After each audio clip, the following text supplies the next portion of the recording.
In this session, I'm going to look at the research objectivity standards from a CFA institute's perspective. Basically, any research that we are performing, it could be a research on a particular firm or a particular investment, or it could be a research on the particular project which require or for some kind of equity, or for that matter anything.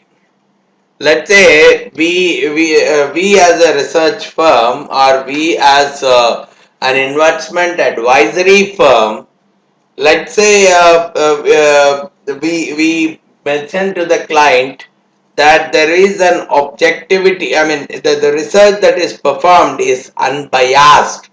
The research that is performed is neutral. The research that is performed is more and more objective, because the client will get a confidence only when he finds that the team is doing the research which is completely unbiased by any external influences. So CFA Institute has come out with the standards which talk about whether the research is more objective or not. And so from in compliance with these kind of standards, what is that any firm has to typically look out?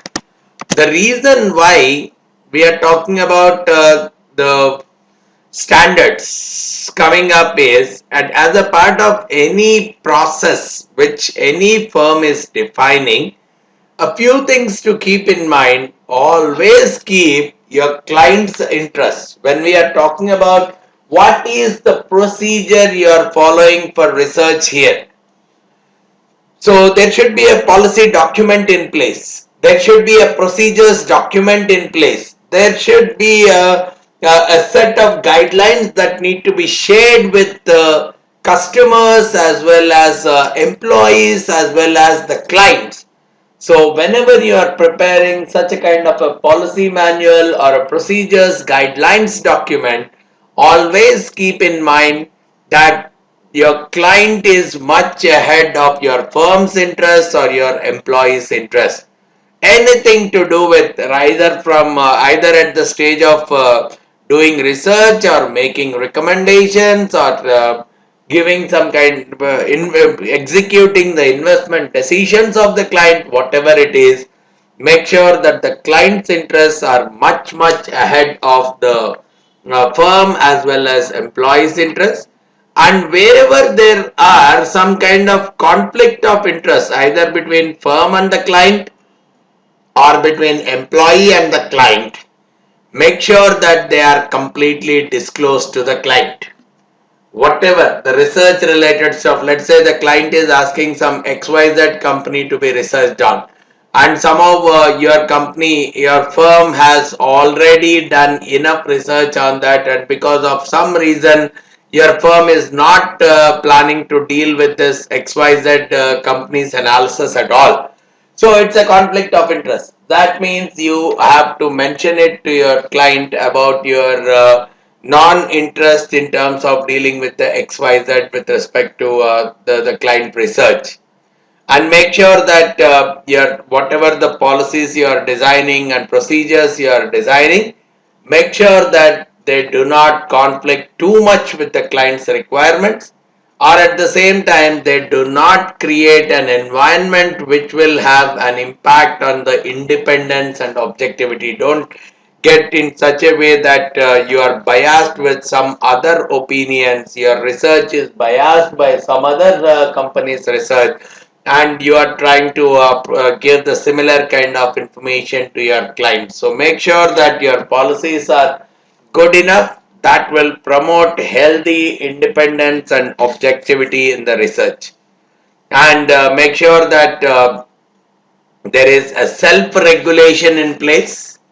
Every individual, every employee gets into a self-regulation kind of a process by adhering to specific measurable standards, and get into an independent and objective research kind of a mechanism, and create a work environment make sure that whatever the research anyone is doing, let the research be more and more objective. Let it not be biased approach, probably defining a time deadline. Within one day, you have to provide me the research. Then what could very well happen is the research analyst would try to copy someone else's research and try to provide you the research. So let the things be more and more realistic. Let the work environment be created in such a way that ethical behavior is more and more encouraged with respect to the research environment. So those are the key objectives as a part of the research objectivity. And whenever I talk about the research compliance related stuff with respect to compliance to the research objectivity.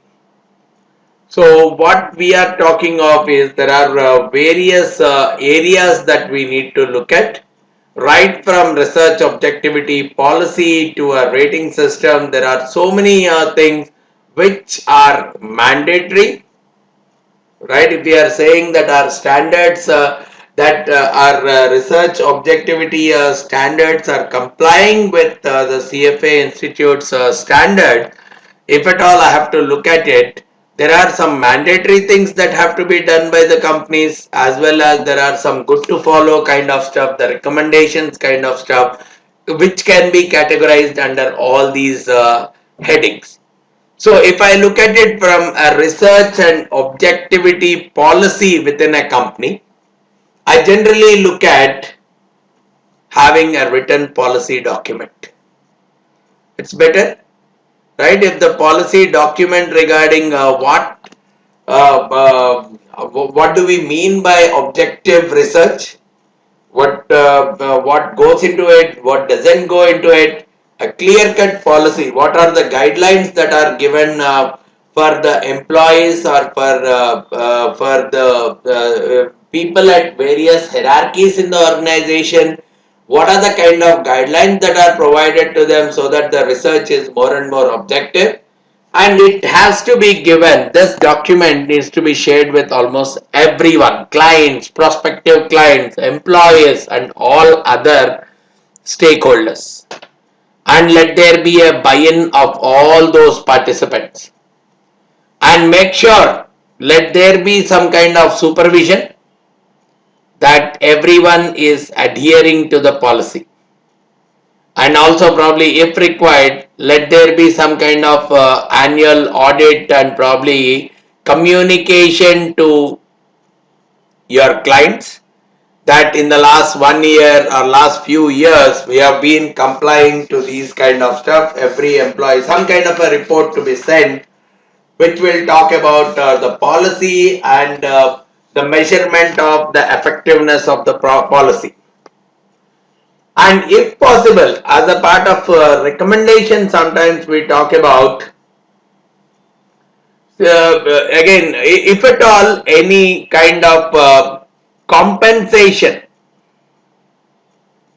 right? If at all any kind of compensation is associated with the research, even those kind of details need to be fully disclosed. And even mentioning about how these research reports can be purchased by the client. All these things are very much worth to be mentioning in a written form as a part of research objectivity policy. Then the next dimension that we are talking about is the public appearance. Whosoever are the researchers or the investment managers, right? Generally the researchers and the investment managers, research analysts and all, as well as investment managers, and this team is typically called as covered employees in this scope. So whosoever is making a public appearance, whosoever is interacting with the public, they have to disclose very clearly any kind of personal conflicts that are there as well as their firm's conflicts that are there. Let's say I'm sitting with my client and trying to understand his investment objectives. Then probably, and I want to suggest him to purchase the shares of some XYZ. Now, on what basis the XYZ has been researched and on what basis I am asking the client to invest in XYZ is one aspect. The second aspect is if I am holding some thousands of shares of XYZ or whatever may be the number of shares of XYZ and I am recommending the same XYZ to my client, then there should be a very clear cut disclosure of any of these conflicts that can very well come up. So that is a mandatory requirement, especially for those people, those covered employees who are going to interact with the public. So to a large extent, and from a recommendation perspective, not just those conflicts, but it should say all kinds of investment banking relationships needs to be very clearly disclosed. And so there should be all the supporting research reports, whatever the research reports we are talking of, all supporting research reports should be provided to the customer probably at a very nominal cost. That should be something, it's a recommended kind of compliance procedure which will enhance the investor's confidence with this particular firm. Similarly, when I am looking at reasonable and adequate basis, whatever the report that we are preparing, whatever the research report, there should be a proper basis to it, there should be a proper background to it, there should be a proper thorough research that has gone into it, not just one person picked it from some source and he has published that and I have copied it from something else. So there should be some kind of solidity that is associated. That becomes a mandatory requirement, and it's better as a part of a recommendation, whatever is the supporting data, if at all some client asks for it, try to disclose the supporting data on what basis you have made that particular decision. It's better that you disclose that particular aspect to the client.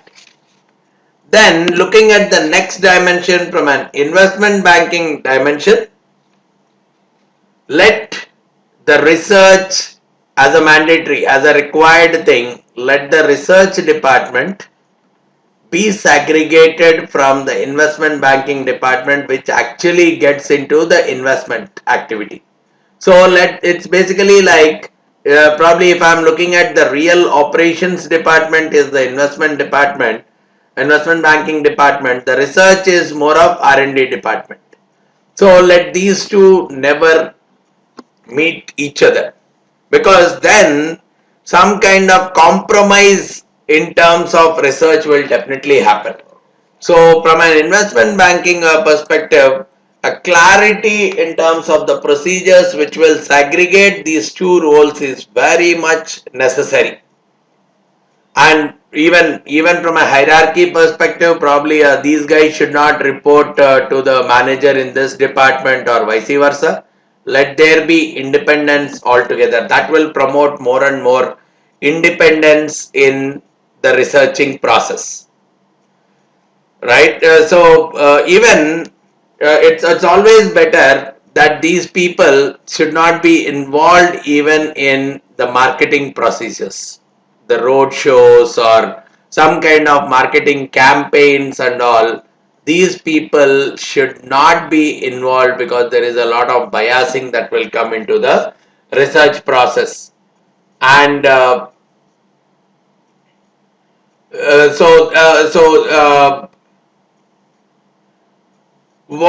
sometimes it is even said that whatever the research report that is coming from here, these people, this team can go through the research reports that are coming from here primarily to verify the factual information or identify the sources of conflict. So it's always better not to bring these two groups together as a part of promoting the objectivity in the research mechanism. Then looking at research analyst compensation, so it should directly, mandatory wise or requirement wise, let it be directly proportional to the quality of research. So you should have a mechanism to evaluate the research quality, and let there be more objectivity in the same itself, right? And it should be more related to the recommendations that the analyst is making, not to the investment banking activity. Do not link it with the investment banking activity. This is one clear thing, that how objective is the research. Let it not be linked to the highest profits that are generated. Let it not be linked with the direct investment banking activity. That will allow for compromising in the objectiveness of the research. So a measurable criteria needs to be come up, and with that measurable criteria, especially for the assessing the quality of the research and the recommendations, quality of the recommendations that are being provided, that will definitely help in promoting more and more objectivity in the research. Similarly, when I am looking at relationship with the subject companies, so probably you let the analysts not interact with those companies, because there could be a lot of compromise. Once I have an interaction with the manager or someone from a particular company, before the publication of the report, there could be some kind of a biasing as a part of the recommendation or the rating that I am providing. So it's always better that such kind of connections and relationships before the publication of the report are avoided to a large extent possible, right? But what could very well happen is once the publication is done or something,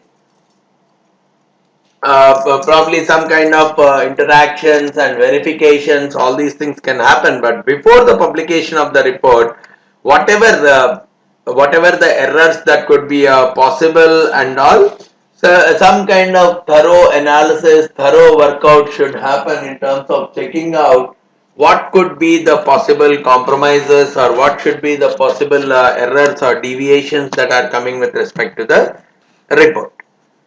Then from the personal investments dimension, please make sure that all the personal investments and trades of each and every of the covered employees, means the investment managers as well as the research analysts, they are completely disclosed, right? Whichever the portfolio they are holding, not only them and their immediate family members, their extended family members, all these things need to be very clearly disclosed. And especially let's say we are talking about these covered employees or their families, they should not trade. There should be a clear-cut policy. They should not trade against the firm's decision.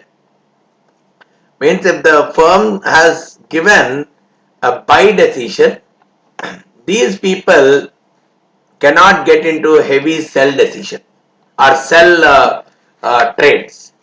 So that is what we are saying. You have to prohibit your covered employees and immediate family members from trading in the opposite direction to the firm's recommendations.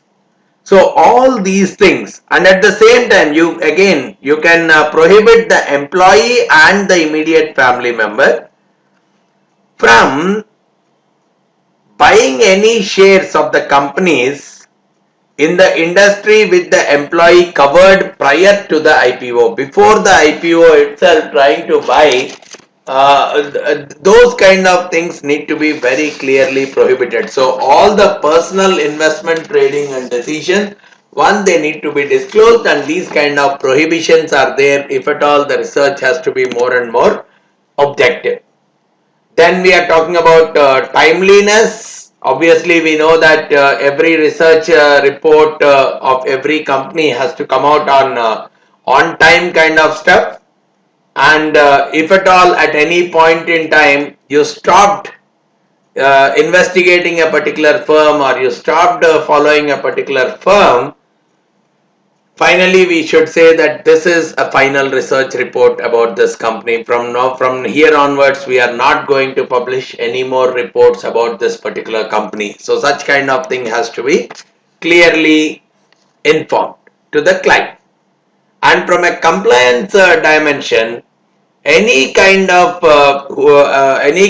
employee or covered employee who violates all the above policies which we have been talking about, there should be a very stringent action that has been taken against that person.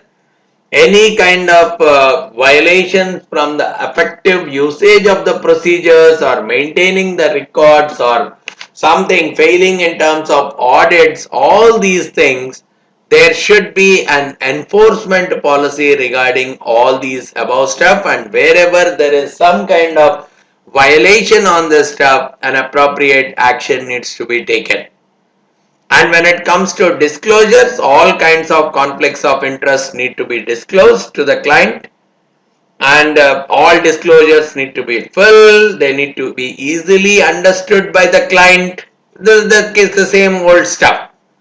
If at all you have given some kind of particular recommendation, is there any kind of quantitative basis to it? Is there any kind of model based mechanism to it? What kind of valuation method you have used to typically recommend to a client for a buy decision or a sell decision? What kind of procedures you have adopted for the same? All these things need to be very explicitly disclosed to the client. And from a rating system perspective, so the firm should come out with a kind of rating system which will talk about whatever the investment decisions that have been made, are they really suitable to a specific client, are they suitable to a particular portfolio? Because it should, again at the same time, it should not happen that it should still give the investors, whatever the mechanism that the company is designing, it should give the investors the enough information to make their own informed decisions also. So whatever the rating system that is getting developed, different kinds of recommendations, different kinds of rating categories, different time periods, it should be able to come out from multiple dimensions, and it has to be more and more robust enough. So with all these things, a very objective research mechanism can be developed within the organization, and it can lie more and more in compliance with the CFA standards itself. Alright. If you have any further queries regarding the same, you can very well get back to me by giving me a call on the number that I have provided below, or you can send in an email at vamsidhar@pacegurus.com. Thanks a lot for listening to this session. Thank you very much.